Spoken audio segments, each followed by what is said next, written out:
tradición oral.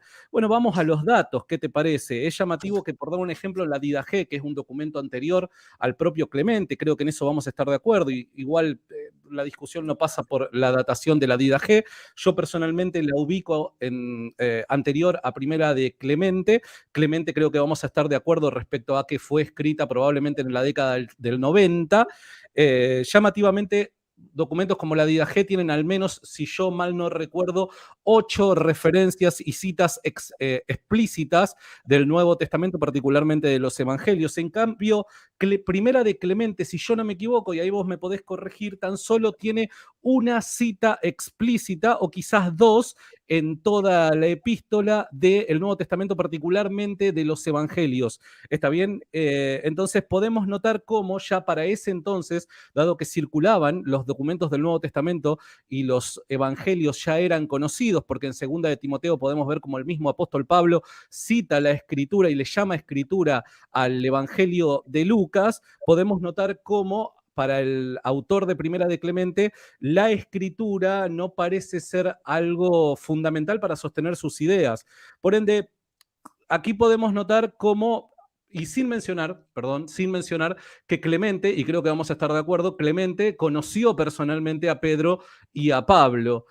Si los conoció o tuvo contacto directo con ellos, evidentemente no fue para tomar un mate y charlar de qué bien que juega River Plate, sino evidentemente tiene que ver con un conocimiento respecto al ministerio terrenal de Cristo.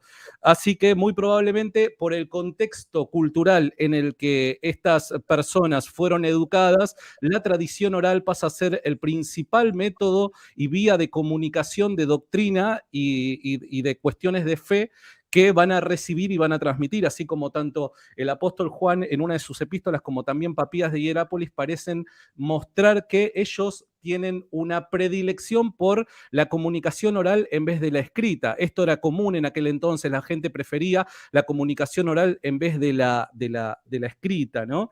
Creo que ya dije todo lo que tenía que decir, así que bueno. Y por último, te soy honesto, quizás estoy un poco sesgado, puede ser, no lo sé, o quizás el sesgado sos vos. Esta explicación que das haciendo referencia a esa discusión entre los discípulos de Jesús y Jesús, para conectar de alguna manera esta idea de Jesús enseñando sobre futuros conflictos en los cargos de obispos, te soy honesto, no me parece que haya una justificación, me parece más eisegesis que una sana exégesis lo que estás haciendo. Sí, me podés ver así, pero evidentemente me parece que es una eisegesis, y los autores del Nuevo Testamento, los apóstoles, tenían muy en claro qué era citar a Jesús y qué era ellos utilizar la autoridad que tenía como apóstoles para que sus directrices, sus mandatos sean considerados como mandatos del Señor, ¿no? Había una clara distinción entre ellos. Así que, bueno, nada, esos son mis puntos para responder a tu supuesta refutación. Ok, a ver. Bien. Tú me dices que lo que Pablo habla... Disculpa por la interrupción. La gente, no estoy tomando bebida, no me aparté al mundo ni nada. Esto es un energizante nada más, porque si no me caigo de sueño. Perdón por la interrupción, te dejo. Claro, no hay problema, no hay problema. Ay, espero que Monster no te esté pagando para la publicidad. No, solo bromeo. No. Mira. Monster es enviado del Vaticano, acá me lo pasaron, me lo enviaron del Vaticano. Sí, yo me imagino. Ok, a ver. Dice Gálatas capítulo 1, verso 2. Pues yo ni lo recibí ni lo aprendí de hombre alguno, sino por revelación de Jesucristo. Ahora, ¿qué es lo que tú dices? Que esto Pablo se estaba refiriendo a lo que es el evangelio solamente. Está hablando de teología, Pablo, ahí. Ok, espérate, dame mi tiempo ahora, no me interrumpa, ok. Según tú, Pablo está hablando solamente de lo que es el evangelio y no de la doctrina. No, esto es imposible. No, teología te estoy diciendo. Teología. Sí, pero no me interrumpa, Santiago, por favor. Lo que pasa es que estás poniendo palabras en mi boca que yo no dije. Teología. Ok, a ver, entonces, para certificar lo que tú dijiste, ¿podrías repetir específicamente ese punto? Sí, claro. Cuando Pablo habla de que él recibió el Evangelio por revelación, está hablando de teología, que evidentemente eso luego se fundamentará como doctrina cristiana primitiva, pero es teología, ¿está bien? Ya. Ok, Bien. ok. Vamos allá. Según tú, entonces, lo que Pablo está diciendo que le fue transmitido por Jesucristo simplemente es un estudio de Dios y no es una revelación exacta. No, Santiago, por favor, no interrumpas más porque te metes más en problemas. Porque la teología simplemente es el estudio de algo, en este caso de Dios. Aquí no se habla de teología. ¿Ok? Ahora, podemos ver el Nuevo Testamento como teología porque nos brinda a nosotros un estudio, pero Pablo no estaba recibiendo teología. ¿Cómo Jesús le estaba dando un estudio a Pablo sobre? No, Jesús le estaba dando revelación. Ahora dice aquí claramente, dice, mas os hago saber, hermano, que el evangelio anunciado por mí no es según hombre, pues ni lo recibí ni lo aprendí de hombre alguno, sino por revelación de Jesucristo. Ahora, ¿de qué evangelio Pablo estaba hablando? Pablo no podía estar hablando solamente del evangelio en bruto, llamémoslo de esta forma, es decir, la muerte y resurrección de Cristo, porque esto ya se sabía. Cuando Pablo llegó al evangelio, ya esto era conocimiento de la iglesia. Pablo tenía que estar hablando de aspectos, usar tus palabras ya, que nosotros lo tomamos como teológico, que es lo que ya es la doctrina cristiana. Cuando Pablo habla en Gálatas capítulo 1, versos 8 y 9, que el que predique otro evangelio está diciendo otras doctrinas. ¿Ok? Pablo está hablando específicamente de doctrinas. Por lo tanto, las doctrinas que Pablo enseñó no las recibió de hombre alguno ni por tradición alguna.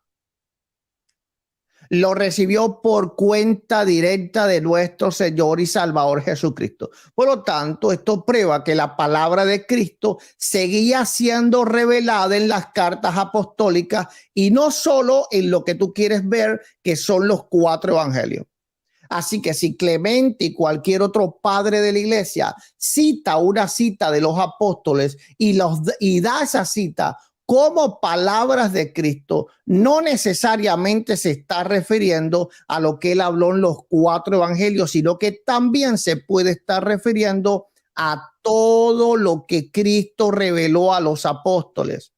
Por ejemplo, en Hechos capítulo 10, Cristo le revela a Pablo la entrada de los gentiles. Eso no se lo enseñó cuando tenía los 3 años, ¿verdad? En el ministerio. En Gálatas capítulo 1, verso 12, Pablo dice que la doctrina cristiana, a eso es lo que Pablo le llama evangelio, Gálatas 1, 8 y 9, el que predique otro evangelio que el que os hemos anunciado. Y recuerda bien que Pablo está hablando de asuntos meramente doctrinales respecto a la ley y todas estas cosas, que los cristianos se estaban apartando de lo que es las doctrinas de la gracia y se estaban poniendo a salvación por obra. Y eso un poco que te combina a ti, pero bueno, eso es otro tema.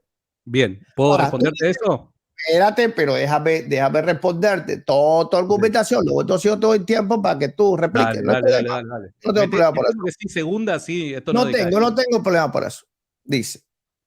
Ahora tú dices, haces una pregunta. ¿Qué motivaría a Pablo a ir a ver a Pedro si no es el conocimiento histórico de lo que dijo nuestro Señor Jesucristo? Bueno, con toda seguridad, eso podría ser una de las motivaciones. Pero cuando vemos el libro de Gálatas, que es donde Pablo habla específicamente de esta historia, él está hablando del tema de autoridad. Con toda seguridad él tenía que ver a los apóstoles. Cuando él dice, no vi a hombre alguno, ¿verdad? Él está hablando que él no tomó directamente, inmediatamente autoridad de los apóstoles. No está hablando respecto al conocimiento de ningún tipo. Porque él mismo dice que el verso 12, que no lo aprendió de hombre alguno, ni de Pedrito ni de Juancito. Ahora, había una situación de autoridad. Pablo entraba en la iglesia, había sido un perseguidor de los cristianos. Muchos no lo querían todavía en la iglesia y lo siguieron despreciando a lo largo de todo el tiempo y de todo, inclusive de su vejez. Y entonces él con toda seguridad tenía, y cuando dice, creo que el capítulo 3, ¿verdad? El libro de los Gálatas, que dice que Pedro y Jacobo y Juan, que eran columnas, le ponen, nota que es el mismo pasaje del cual estamos leyendo, es lo mismo, dice que le ponen la mano en señal de compañerismo, Gálatas 2:9, perdón. Dice, reconociendo la gracia que me había sido dada, Jacobo, Cefas y Juan, que eran considerados como columnas, nos dieron a mí a Bernabé la necesidad de compañerismo. Así que lo que Pablo está realizando en el libro de Gálatas es una defensa de su ministerio, no del conocimiento. Él dice bien claro, separó el conocimiento en el verso 6. Lo que yo aprendí no lo recibí en ninguno de estos, lo recibí de parte directamente de Jesucristo. Así que no está correcto lo que tú dices. Ahora, tú hablas de la Santa Cena como una prueba de tradición oral. Con toda seguridad, esto no fue tradición oral. ¿Por qué no fue tradición oral? Porque Pablo recita literalmente lo que dijo Cristo. Y por buena memoria que tuvieran los hombres, hubiera habido una clara descoordinación entre lo que dijo Pablo y lo que dijeron los evangelistas, pero no hay ninguna. Las palabras son exactas. Así que es muy probable que hubo un evangelio primitivo, posiblemente, que muchos piensan que hubo un evangelio de Mateo anterior, es decir, que fue escrito en lengua de los hebreos, como dice Papías en sus cartas, que fue la base para los evangelios después, aunque se tiene Marcos como el más antiguo. Pero vemos que las palabras de Cristo las palabras de Pablo son demasiado exactas para ser una tradición oral. Pablo, cuando cita los textos del Antiguo Testamento, no los cita exactos. Y por eso los judíos creen que muchas citas del Nuevo Testamento en realidad son contradicciones porque no se citan